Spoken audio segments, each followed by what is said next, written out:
के बीच का, निसंतान महिलाओं का। और जो अपने बीमारियों का झाड़ा है उसका सुबह 6 से शाम 4 बजे तक का झाड़ा रहेगा मंगलवार को। बृहस्पतिवार को सुबह 6 से शाम 4 बजे तक का बीमारियों का झाड़ा रहेगा। और शनिवार को 9 से 12 पुच्छा रहेगी।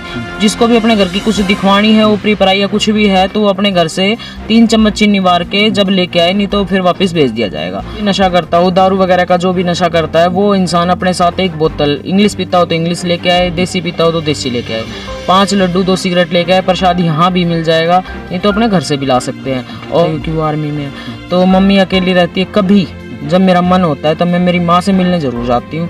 और जो मेरे 2 बच्चे हैं उनकी पालन पोषण का काम मैं खुद ही करती हूँ। अब जनता कहेगी वो दमा हो या शुगर हो, बीपी हो, हार्ट अटैक की कोई प्रॉब्लम हो, तो उससे क्या है कि मैं ये नहीं कहती कि मैं भगवान हूँ। मैं जति गुरु गोरखनाथ का नाम लेती हूँ, उससे मैं झाड़ा लगाती हूँ, शिव गोरखनाथ आए ना मैं नाम लेके।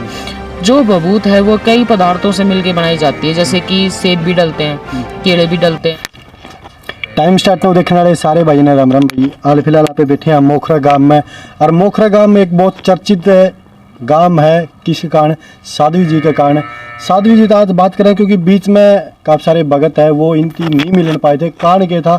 बहुत सारा पहले बला होया था, और बीच में किस कारण से साध्वी जी दूर रहे के बात थी। दोबारा तो फिर तो बलाकरण खातिर साध्वी जी मोखरा गांव में है, तो इन आदेश जी। और सी बढ़िया। हाँ जी बढ़िया। देखिए काफ़ी सारे भगत, सबसे पहले तो ये सारे लोग हैं जो आपके भगत है वो खासकर ये बात जाने कि बीच में जो आप सेवा कर रहे थे उसका कारण क्या था कि बीच में नहीं आ पाए? नहीं, पूरा थी में जनवरी तक मैंने झाड़े लगाए हैं। पूरा गांव इसमें बुआनी खेड़ा के पास पड़ता है। यूट्यूब वाले नहीं पहुंचे होंगे वहाँ किसी कारण से। और उसके बाद मैं अपने घर चली गई थी, अपनी माँ के पास। कुछ मेरी गुप्त सिद्धियाँ चल रही थी उस कारण से, और कुछ तबीयत भी खराब हो गई थी, तो अपनी माँ के पास चली गई थी। और मेरे पास जो बच्चे थे वो सारे जा चुके थे, जो सेवक थे, तो फिर कौन संभालता, अकेली थी मैं, तो इसलिए अपनी माँ के पास चली गई थी और यूट्यूब में मीडिया से दूर हो गई थी। अब सिद्धियाँ मेरी पूरी हो चुकी हैं, संपूर्ण हो चुकी हैं, तो दोबारा से मोखरा गांव में झाड़े शुरू हैं। अच्छा, अब भी जैसे सुना था कि 2 दिन का रेस्ट होता है, और 5 दिन में कौन से किस चीज़ के झाड़े लगाए जाते हैं? सोमवार को निसंतान जो महिलाएं हैं वो आ सकती हैं। 1 अनार 1 सेब 12 केले गुच्छे में जुड़े हुए 9 रुपए, लाल या हरी चुन्नी ओढ़ के आए। तो जो भी आना चाहती है वो यहाँ आ सकती है। और समय रहेगा 9 से 12 के बीच का, निसंतान महिलाओं का। और जो अपने बीमारियों का झाड़ा है उसका सुबह 6 से शाम 4 बजे तक का झाड़ा रहेगा मंगलवार को। बृहस्पतिवार को सुबह 6 से शाम 4 बजे तक का बीमारियों का झाड़ा रहेगा। और शनिवार को 9 से 12 पुच्छा रहेगी।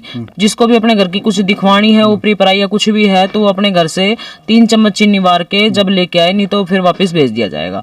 और जो अपना रविवार या दीतवार राजस्थानी बोलते हैं, उसका समय रहेगा सुबह 6 से 10 बीमारियों का झाड़ा रहेगा। और 10 से 4 बजे तक अपना ये नशे का, कोई भी नशा करता हो, दारू, चिट्टा, अफीम, स्मैक, गांजा वगैरह कुछ भी हो।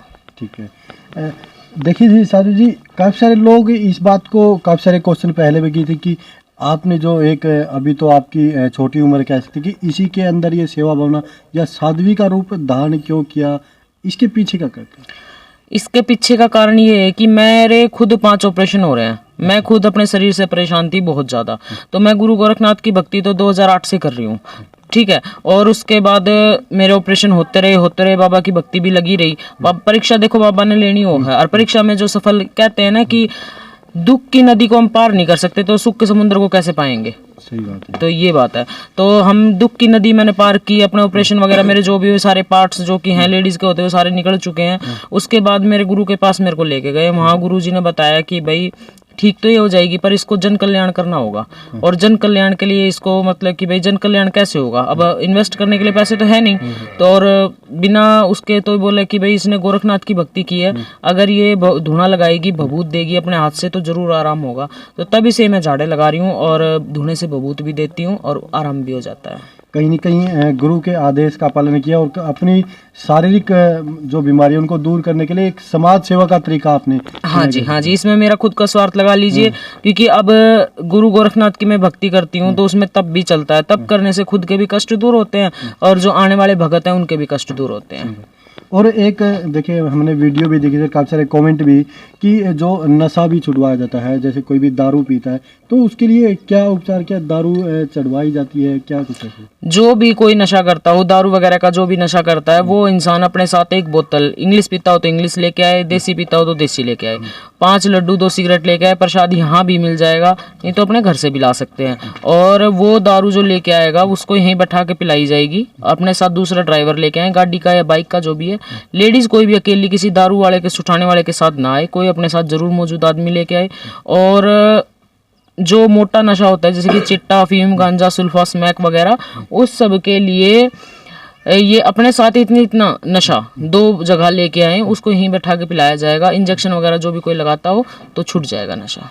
देखिए साधु जी, इसके पीछे काफ़ी सारे क्वेश्चन आते हैं मन में, लोगों के मन में आती कि दारू छुड़वा रहे हो तो दारू उसी टाइम पिलाई जाती है, इसके पीछे कोई भक्ति है, आपकी भक्ति है, कोई लॉजिक है कि क्या है? नहीं, कोई लॉजिक नहीं है। मैंने भक्ति की है केसर मलबावरी की, मुरथल धाम में जिनका दरबार है, वहाँ मैंने मतलब कि उनके नाम की मैंने सिद्धि की है और तप किया है। और उसी कारण से मैं जब उनका नाम लेके भभूत डालती हूँ, बाबा जति गुरु गोरखनाथ का नाम लेके जो दारू में भभूत डाली जाती है, उसको डालने के बाद है ना, उसका मन ऑटोमेटिकली ऐसा हो जाता है कि अब मुझे पीनी नहीं है। कहीं न कहीं मानसिक तौर पे कह सकते हैं कि उसकी बुद्धि, हाँ, आप साइंस के हिसाब से देखोगे तो मानसिक तौर पे, और जो झाड़ फूंक के हिसाब से देखोगे तो हमारा तप है। और तप तो सदियों से चला आ रहा है, मैंने कोई नया तो किया नहीं है। देखो, इस सनातन धर्म में ये सब चीजें चलती रहती हैं और काफी मंदिरों में झाड़े लगते हैं, काफी जगह दारू भी छूटा जाता है, कोई नाक में दवाई डालता है, कोई पत्ते खिलाता है, कोई कुछ करता है, कोई कुछ करता है, तो सबका अपना अपना तरीका है।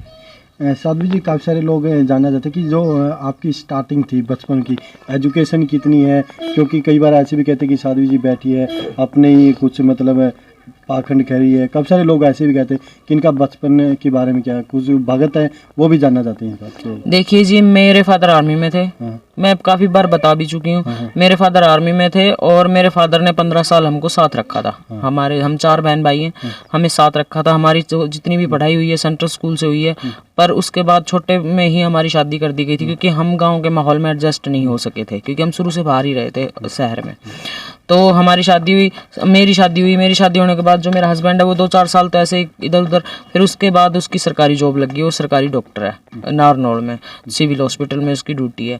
तो बस यही जीवन रहा, 8 तक मैं पढ़ी हूँ। हाँ, सेंट्रल स्कूल में मेरी पढ़ाई हुई है, तो बोलने का तरीका लहजा थोड़ा ठीक है। कहीं न कहीं मेरे को भी लगा कि आप जिस तरीके से बात कर रहे हैं कि एजुकेशन लेवल कहीं न कहीं ज़्यादा होगा। कि नहीं, ऐसा कुछ नहीं है, 8 तक ही मैं पढ़ी हूँ। अच्छा, अभी एक साध्वी का रूप आपने धारण कर रखा है, समाज सेवा कर, तो पारिवारिक जीवन को कैसे एडजस्ट करें? ससुराल पक्ष से तो मेरे को दूर हुए 8 साल हो गए हैं। और जो मेरी माँ है, वो, मेरा भाई भी आर्मी में है, मेरा भाई है जो, वो मेरी माँ के पास नहीं रहता क्योंकि वो आर्मी में है। तो मम्मी अकेली रहती है। कभी जब मेरा मन होता है तब मैं मेरी माँ से मिलने ज़रूर जाती हूँ। और जो मेरे 2 बच्चे हैं, उनकी पालन पोषण का काम मैं खुद ही करती हूँ। अब जनता कहेगी कि जो झाड़े से कमाती है वो उसी से बच्चों को पढ़ाती है। नहीं, 3 साल से मैंने गद्दी ली है, उससे पहले भी तो मेरे बच्चे पढ़ रहे होंगे। बेटी मेरी 16 साल की, बेटा मेरा 14 साल का है, तो उससे पहले भी तो मैंने उनकी पढ़ाई का खर्चा उठाया होगा। बच्चे मेरे हॉस्टल में ही हैं, बेटी मेरी माँ के पास है, बेटा मेरा हॉस्टल में है, तो उनका मैं कर रही हूँ, तो ज़रूर थोड़ी मैं झाड़े से ही कर रही हूँ। मेरी माँ भी मेरा सहारा लगाती है, मेरा भाई भी लगाता है, और मैं संपन्न परिवार से हूँ, ऐसी बात नहीं है। और देखिए, एजुकेशन लेवल स्टार्टिंग में 8वीं तक जैसे आपने बताया, तो ये समाज सेवा जो अभी कर रहे हो भक्तों की, अलग अलग दिन अलग अलग तरह की बीमारियां हैं, तो मतलब जो शारीरिक बीमारी है सिर्फ, जैसे कि नशा हो गया या पूछा हो गया, वो या कोई शारीरिक बीमारी है, उनके भी जान लेगा? शारीरिक बीमारी जैसे कि कोई डिप्रेशन में हो, हाँ। या कोई गांठ हो गई हो दिमाग के अंदर, हाँ। या कोई अल्सर वगैरह हो गया हो, हाँ। या कोई गले में कोई दिक्कत हो गई हो, हाथ पाँव में कोई दिक्कत हो, जकड़न हो, गठिया हो, दमा हो, या शुगर हो, बीपी हो, हार्ट अटैक की कोई प्रॉब्लम हो, तो उससे क्या है कि मैं ये नहीं कहती कि मैं भगवान हूँ, मैं जति गुरु गोरखनाथ का नाम लेती हूँ, उससे मैं झाड़ा लगाती हूँ, शिव गोरखनाथ आए ना मैं नाम लेके। जो बबूत है वो कई पदार्थों से मिलके बनाई जाती है, जैसे कि सेब भी डलते हैं, केले भी डलते हैं, अनार भी डलते हैं, और घी तेल भी डलता है, लड्डू भी डलते हैं, पतासे भी डलते हैं। जो हम खाते हैं वो सब कुछ उसमें डालते हैं, यानी कि मैं तो अन्न खाती नहीं हूँ। जैसे कि जो भी चढ़ता है धूणे पे, पहले भोग धूणे में दिया जाता है, उसके बाद ही जनता में वितरित किया जाता है वो। लेकिन साहब जैसे आपने बताया कि आप अन्न नहीं खाते हो, तो रोटी वगैरह आप नहीं खाते हो? नहीं, मेरे को 3 साल हो गए। 3 साल? 3.5 साल। 3.5 साल। तो बिना अन्न पानी के कैसे एडजस्ट कर पाते हैं? पानी भी पीती हूँ और अन्न बिल्कुल नहीं खाती। अन्न का क्या है कि जैसे अपना दूध है, दही है, जैसे आप आ गए, आज इसके घर में भैंस वगैरह है, धूने पे दूध वगैरह तो चढ़ा ही जावा है, तो अपने दूध चढ़ा दिया, किसी ने दही चढ़ा दी, उससे ही खा लिया, और नहीं तो अपने आलू उबाले और दही में डाले और वो खा लिए जब टाइम लग गया। क्योंकि झाड़ों पे तो ऐसा होता है, झाड़े सुबह 6 बजे शुरू हो जाते हैं, तो सुबह सुबह मेरे लिए कौन बना के देगा कुछ भी। तो शाम को 4 बजे ख़त्म होते हैं, अपने दिन में पानी वगैरह पी लिया, चाय वगैरह पी लिया, अगर पीनी हो तो मेरी इच्छा हो, वैसे मैं चाय कम पीती हूँ।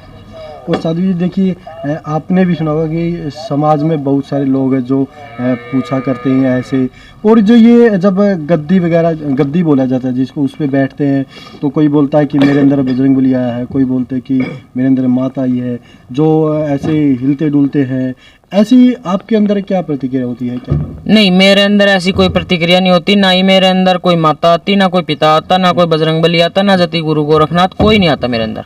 ठीक है, मैं तो बस ध्यान लगाया करूँ भाई, और ध्यान तप ही मैं करती हूँ, और उसी से ही जनता का इलाज होता है। और बाकी 5 मई से मेरी तपस्या भी शुरू हो रही है, जो धुने की तपस्या जिसको बोलते हैं, वो इसी 5 मई से गोरखनाथ जन्मोत्सव है, उसी से मेरी शुरू हो रही है। 1 बजे दोपहर में वो तपस्या शुरू होगी, तो आप आना चाहो, ये जनता जो देख रही है वो आना चाहे तो वो आ सकती है, मोखरा गाँव, जिला रोहतक में। ठीक है। एक बार